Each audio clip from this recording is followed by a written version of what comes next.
The city was quiet that night. The cold wind moved through the empty streets, carrying the smell of rain and smoke. Cars passed now and then, but most people were already inside their homes. It was the kind of night when no one wanted to stay outside. Yet in the corner of the street near an old bus stop, a young girl sat alone. She looked no older than 16 or 17. Her clothes were dirty and torn, and her face was pale, as if she had not eaten for days. She hugged her knees tightly, trying to keep herself warm. Most people walking by did not even look at her.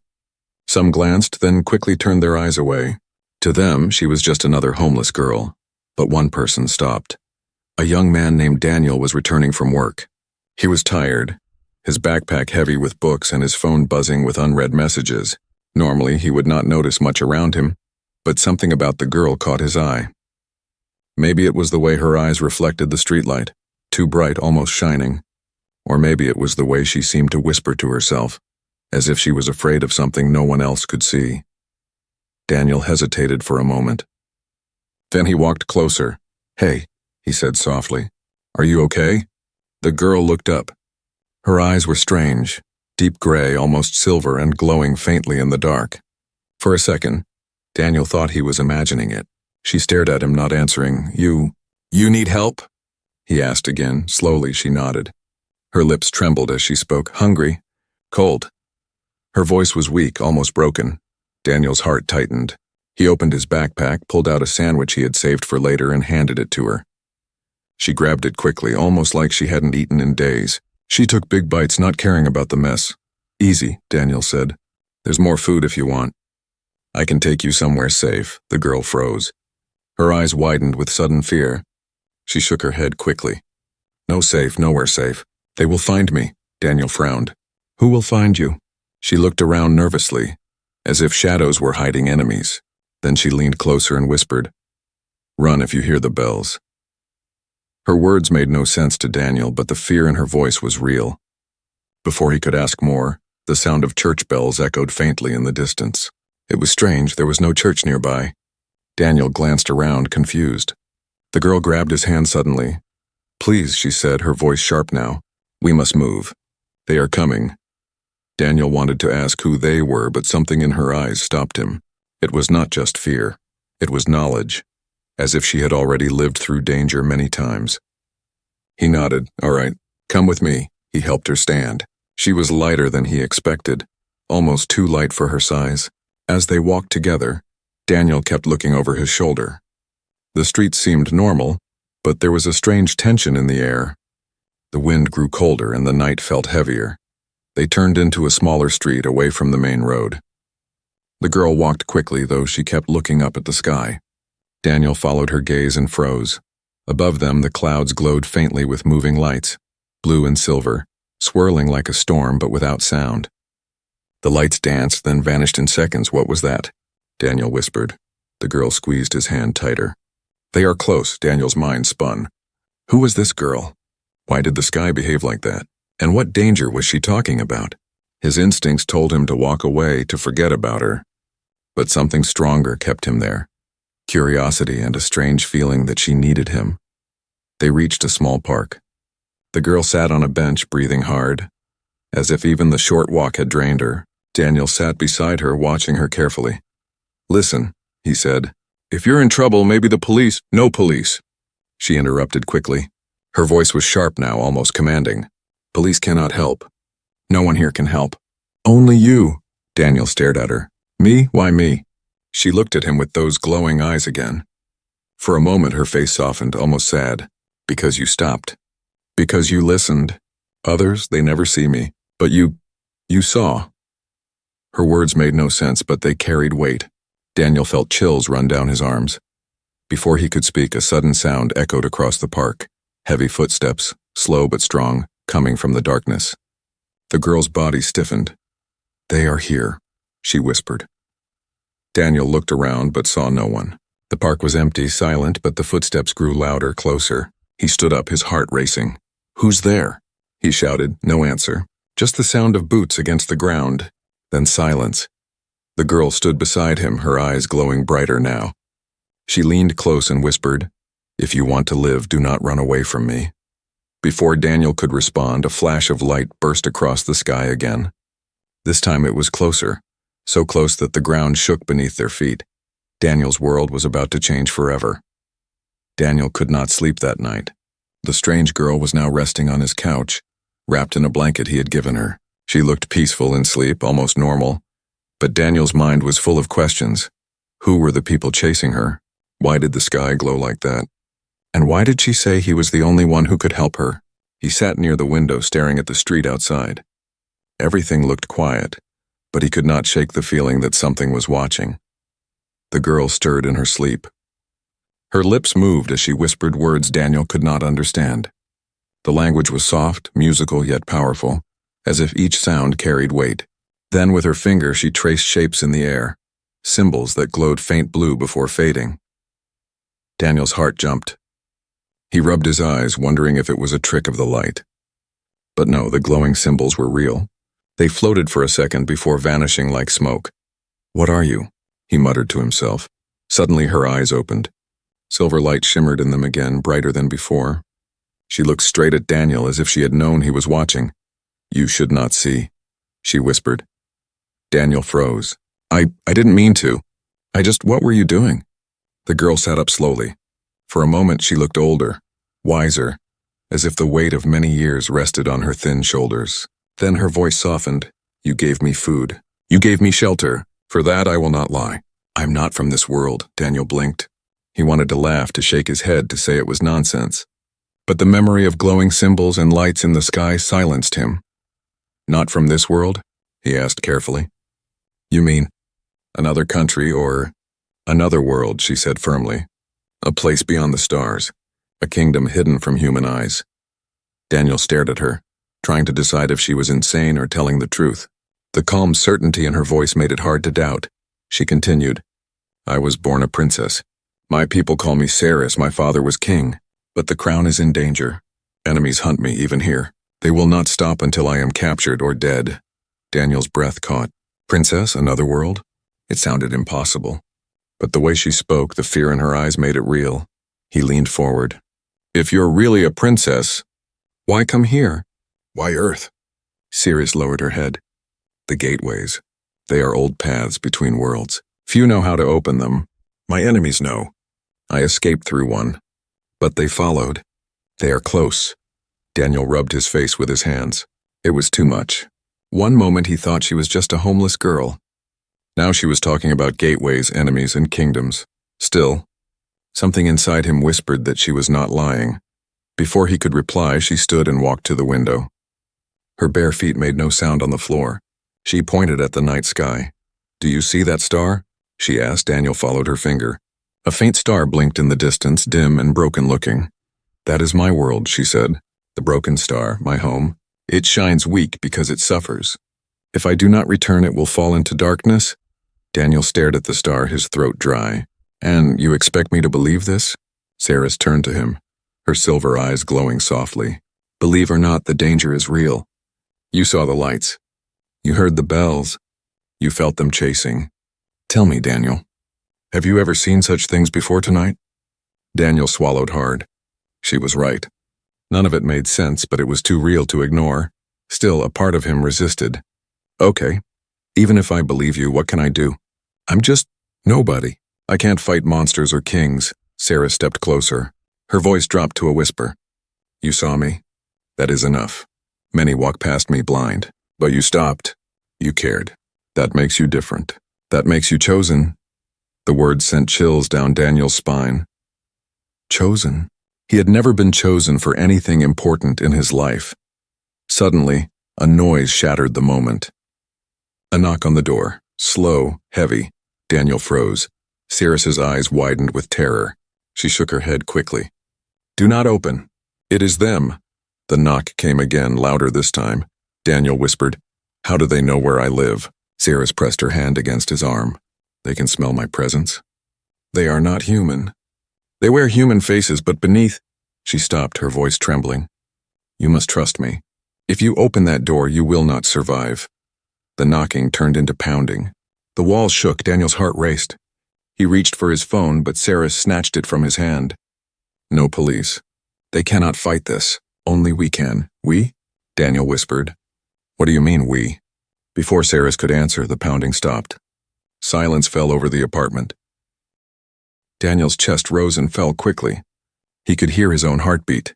Then from the other side of the door, a deep voice spoke. "Give her to us." The sound was cold, unnatural, like metal scraping stone. Saris's face turned pale. She grabbed Daniel's hand tightly. "If they break in, you must be ready. My secret is no longer safe." The air grew heavy. Shadows flickered across the room, though no light had moved. Daniel realized his life had just crossed into something far bigger than he could ever imagine. And the night was only beginning. The silence outside the door was worse than the pounding. Daniel stood frozen, his breath shallow, his palms sweating. The strange voice still echoed in his head. "Give her to us." It had not sounded human. Saris clutched his arm, her grip surprisingly strong for someone so thin. Her silver eyes glowed faintly in the dark room. "They will not wait long," she whispered. "When they come in, you must run." Daniel shook his head. "Run where?" "They know where you are. They'll follow us." Saris's gaze did not leave the door. "Better to run than to be taken. If they capture me, everything is lost." Before Daniel could respond, the door shuddered as if something heavy slammed against it. The wood cracked. Dust fell from the ceiling. Another slam. Then another. "They're breaking it down," Daniel gasped. Saris raised her hand. For a moment, Daniel thought she would blast the door open herself, but instead glowing blue lines appeared across her palm. Symbols flickered in the air, spinning like a circle. The lock on the back window clicked open by itself. "Go," she ordered. Daniel hesitated only a second before grabbing his jacket. He climbed out first, then helped Saris through. They landed in the narrow alley behind the apartment just as the front door exploded inward. Shadows spilled from the room like smoke. Figures stepped out, tall in long black coats, their faces hidden by masks. But their movements were not natural. "Too stiff, too precise, don't look back," Saris whispered sharply. They ran. Daniel's heart pounded in his chest, each breath like fire. The alley stretched into the night, lit only by broken street lamps. Their footsteps echoed, chased by heavier ones behind them. "Who are they?" Daniel gasped. "Hunters," Saris replied. Her voice was calm but quick. "Servants of the enemy. They can smell my power. They will not stop." Daniel risked a glance behind him. The masked figures moved unnaturally fast, their feet barely touching the ground. One leaped onto a wall, crawling like an insect. Another twisted its arm in a way no human should. "Oh my God," Daniel whispered. "They're not human." "I told you," Saris said. A hunter jumped forward, landing only a few feet behind them. Its mask cracked open, revealing not a face but a dark, shifting void. A sound came out like thousands of whispers at once. Daniel's legs almost gave out. But Saris pulled him onward, her strength surprising again. "Left," she shouted. They turned into another alley. Trash bins toppled as they ran past, but it barely slowed the hunters. One reached out with a long, blackened arm, almost catching Daniel's shoulder. Saris spun suddenly, her hand glowing bright. She drew another circle of light in the air and threw it forward. The symbol burst like fire, slamming into the hunter's chest. The creature screamed, its body smoking, then it crumbled into ashes. Daniel stared in shock. What was that?" "My light," Saris said. Her breathing grew heavier, but it cost me strength. "I cannot waste more." The remaining hunters screeched in anger. They moved faster now, spreading along the rooftops and alleys, trying to surround them. "We're trapped," Daniel said. "No," Saris replied. Her glowing eyes scanned the dark streets. "Not yet." She pulled him toward an old subway entrance, its gates rusted and broken. They hurried down the steps, the sound of hunters echoing behind them. The underground tunnel was cold and damp. Water dripped from the ceiling. Their footsteps echoed loudly, too loud. Daniel's lungs burned. "Where are we going?" he asked. "Deeper," Saris whispered. "The light is weaker down here. It may hide us." But the hunters followed, their screeches bouncing through the tunnel. Shadows stretched across the walls. Suddenly, one dropped from the ceiling in front of them. Daniel stumbled back. Its mask split open wider, releasing a chilling wind. "Stay behind me," Saris said. Her hands glowed again, brighter this time, filling the tunnel with blue light. The hunter hissed, shielding its face. But another crawled out from the darkness behind them. And another. "They're everywhere," Daniel shouted. Saris's voice remained calm, though her face showed strain. "Then we fight until there is a way." Daniel's mind raced. Fight, he had no weapons, no powers. But he grabbed a broken metal pipe from the ground, holding it like a bat. His hands trembled, but he refused to let fear stop him. The first hunter lunged. Daniel swung wildly. The pipe struck its mask with a loud crack. The creature staggered but didn't fall. Its black arm reached for him. Before it could touch, Saris unleashed another burst of light, burning it into ashes. She glanced at Daniel, her expression unreadable. Brave, but foolish. Better than nothing, Daniel muttered, gripping the pipe tighter. More hunters crept from the shadows. They surrounded the two of them, their whispers filling the tunnel. Daniel's heart pounded, sweat dripping down his forehead. Is this it? He asked. Saris's eyes glowed brighter than ever. No, not yet. She raised both hands now, drawing a much larger symbol in the air. The circle spun faster and faster, glowing with blinding light. The hunters screeched, covering their faces. Close your eyes, she shouted. Daniel obeyed. Light exploded, flooding the tunnel like a small sun. The ground shook. The air vibrated. Screams filled the space, then silence. When Daniel opened his eyes again, the tunnel was empty. Only piles of black ash remained where the hunters had stood. Saris collapsed to her knees, breathing heavily. Sweat dripped from her forehead, her face pale. Daniel knelt beside her. Hey, are you okay? She looked at him weakly. I use too much power. I need rest. Daniel nodded quickly, helping her to her feet. Come on, we can't stay here. As they stumbled deeper into the tunnel, Daniel glanced back at the ashes. His hands shook. The hunters were gone for now. But he knew this was only the beginning of the chase. The tunnel stretched on like a black throat, swallowing every sound except their footsteps. Daniel held Saris's arm, guiding her through the shadows. She leaned on him, her body weak, her breath heavy. The glow in her eyes had dimmed but not disappeared. Daniel's mind spun. He had seen monsters turn to ash, glowing symbols drawn in the air, and a girl who claimed she was not from this world. Still, part of him clung to doubt. It was easier to believe he was dreaming than to accept the impossible. Finally, they reached an abandoned station. Rusted benches lined the walls. Old posters peeled off like dead skin. The air smelled of dust and oil. Daniel lowered Saris onto a bench. She closed her eyes, her body trembling. You need to rest, Daniel said quietly. She shook her head. No time, they will return. More will come. Daniel sat beside her, gripping the metal pipe he still carried. His hands were still shaking. He stared at her, struggling to find words. Saris, he began. The name felt strange on his tongue, but natural too. What are you? What's really happening? I deserve to know. Her eyes opened slowly. Silver light shimmered faintly inside them like hidden fire. She studied him for a long moment before speaking. You are right, she said softly.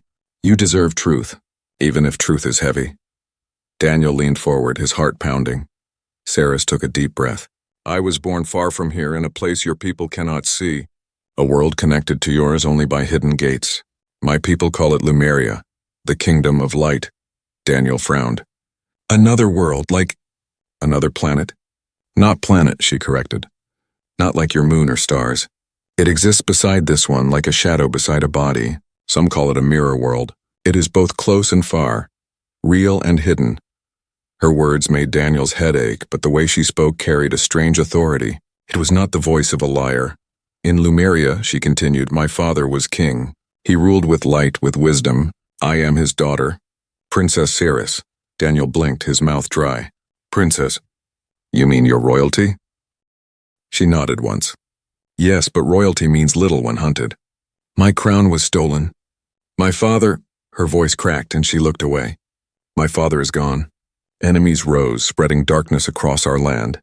They want me because I am the last of the royal blood. If I fall, Lumeria falls with me. Daniel stared at her, struggling to take it all in. A princess, a kingdom of light, hunted by shadow creatures. It sounded like a story, not real life. But he had seen too much to deny her words. Why Earth? He asked. Why come here? Because Earth is hidden, she said. Few know the paths. I used a gateway when they attacked the palace. I thought I was safe. But the hunters followed. They always follow. Daniel rubbed his forehead. Okay, wait. Let me get this straight. You're saying you're a princess from another world and those things in my apartment? They're from your world too, Saris nodded. Servants of the Shadow King. He is the one who took my crown. He commands them. Daniel's chest tightened. And what about me? Why am I in this? Why do you keep saying I'm chosen? For the first time, Sarah smiled faintly. It was small, tired, but real. Because you saw me. Do you not understand? Many passed me in your streets, blind to my presence. It is a gift few humans have, the sight. You see what others cannot. That is why I trusted you. Daniel froze. He thought of the night he first noticed her. How her eyes had shone under the streetlight, how she seemed invisible to everyone else. Maybe it was true. Maybe he really had seen something others couldn't. Still, the weight of it scared him. You're saying, I didn't just help a homeless girl.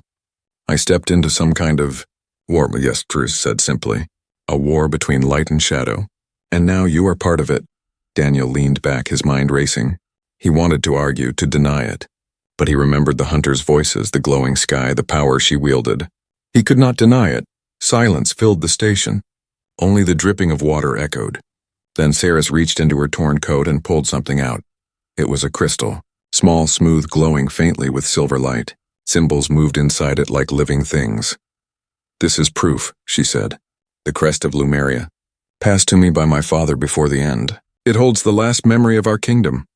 Daniel took it carefully. The crystal was warm, alive almost. Images flickered inside. Tall towers of light, a palace shining under twin moons, people with silver eyes bowing before a throne. Then the vision shifted. Flames, darkness swallowing the towers, a figure cloaked in black wearing a crown of shadows. Daniel gasped and dropped the crystal. It rolled back into Saris's hand. She looked at him sadly. Do you believe now? Daniel's voice was weak. I don't know what to believe. But I know one thing, those things out there won't stop. If you're right, they'll keep coming. What do we do? Saris closed her fingers around the crystal. Her eyes glowed brighter again. We go back. I must return to Lumeria. If I stay here, Earth will also fall. The shadows spread like poison. Only the light can stop them. Daniel's stomach sank. Go back, through one of those gateways? She nodded. Yes, the nearest one will open soon. I can feel it. As if on cue, the air above the tracks began to shimmer. A faint circle of light spun slowly, growing brighter with each second. Daniel stood, staring in disbelief. That's a portal? Saris stood too, her legs still weak but her voice firm. A doorway to my home. To war. The circle pulsed brighter, humming like a living thing. Shadows twisted at the edges of the tunnel, as if drawn to it. Saris turned to Daniel, her silver eyes sharp. You have a choice. Come with me or stay. But if you stay, the shadows will still find you. They never forget a face, Daniel's heart thundered. He stared at the glowing doorway, at Saris, at the creeping shadows. His life was ordinary yesterday. Now he stood on the edge of another world, and he had seconds to decide. The circle of light above the empty tracks grew wider, brighter, humming like a heartbeat. Daniel stared, unable to move. It looked unreal, like a doorway cut into the air, swirling with silver fire. The ground trembled as shadows crawled closer from the far end of the tunnel. Saris stood tall despite her weakness. The glow in her eyes returned, stronger now, feeding from the portal. She turned to Daniel. This is the gate, she said firmly. If we do not enter now, it will close. Daniel's throat tightened. That thing leads to your world? Yes, Saris replied. To Lumeria. To what is left of it. The shadows hissed louder, slithering across the walls like living smoke. Daniel gripped his metal pipe tighter. He felt sweat trickle down his face. Are you sure this is safe? He asked. Saris's lips curved in a faint smile. Safe? No, necessary? Yes, the shadows surged forward. Faces flickered inside the darkness, mask-like, hollow, hungry. Daniel's chest burned with fear. Saris held out her hand. Choose now. Stay and be hunted. Or come with me. Daniel hesitated only a second before grabbing her hand. All right, let's go. Together they leapt into the circle of light. The world turned inside out. Daniel felt his body pulled, stretched, broken into sparks. Colors he had never seen before burned his eyes. A sound like thousands of voices whispered in his ears. For a moment he thought he was dying. Then his feet touched solid ground again. He stumbled forward, gasping for air. The metal pipe clanged to the ground beside him. Saris stood near him, calm but pale, as if the crossing had drained her. Daniel blinked. The place around them was not Earth. They stood on a wide stone bridge.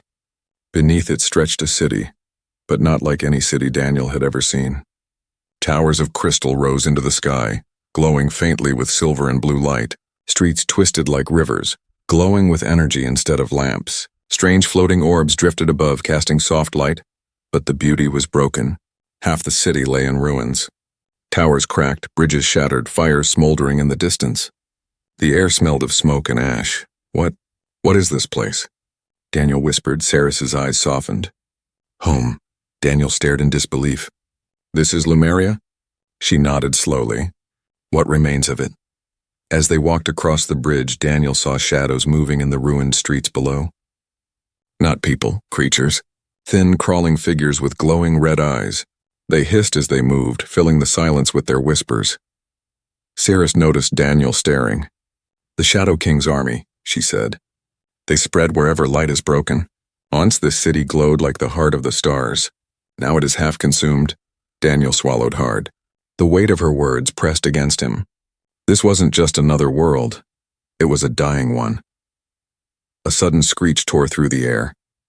Daniel jerked his head upward. On the rooftops, dark soldiers appeared. They wore the same long coats and masks as the hunters on Earth. But here their bodies were twisted further. Their limbs stretched unnaturally long. They found us already? Daniel said, panic rising. Saris pulled him behind a broken wall. The gate leaves a mark. They know when it opens. We have little time. The soldiers leapt down, landing on the bridge with heavy thuds. Their masks turned toward the ruins where Daniel and Saris hid. The whispers in their voices grew louder. Daniel's grip tightened on the pipe. We can't fight all of them. No, Saris agreed. Her hand glowed faintly. But we can escape. She pressed her palm against the ground. A symbol flared across the stones, spreading like liquid silver. The stones cracked open, revealing a hidden stairway leading down. Quickly, she urged. Daniel didn't argue. They rushed down the stairway just as the soldiers roared and rushed forward. The opening sealed behind them with a flash of light. The stairway spiraled deep underground. Torches burned with blue flame, lighting the way. The walls were carved with strange symbols, old and worn. Daniel panted as they ran. Where are we going? To the refuge, Saris answered. Some of my people still survive. They hide beneath the city waiting for me. Daniel stumbled, trying to keep up. You mean there are more like you? Yes, she said. But few. Most were captured. Or worse. Her words chilled him. Finally, they reached a massive underground chamber. It was lit by dozens of crystals embedded in the ceiling, casting silver light. Dozens of people stood there, men, women, and children with the same glowing eyes as Saris. Their clothes were ragged, their faces tired, but when they saw her, their eyes lit with hope. Princess Saris, one of the elders whispered, stepping forward. His voice trembled with emotion. You returned. The people gathered closer, bowing their heads. Daniel watched, stunned. They know you, he said quietly. Saris placed her hand over her heart. I promised I would return. And I have. The elder looked at Daniel curiously. And this human? Why bring him? Saris glanced at Daniel, her voice steady. Because he saw me. Because he chose to help. That makes him one of us now. Daniel shifted uncomfortably under their gaze. I'm no hero, he muttered. But Saris's eyes glowed brighter as she looked at him. Perhaps not yet, but you will be. Before Daniel could reply, the ground shook violently. Dust rained from the ceiling.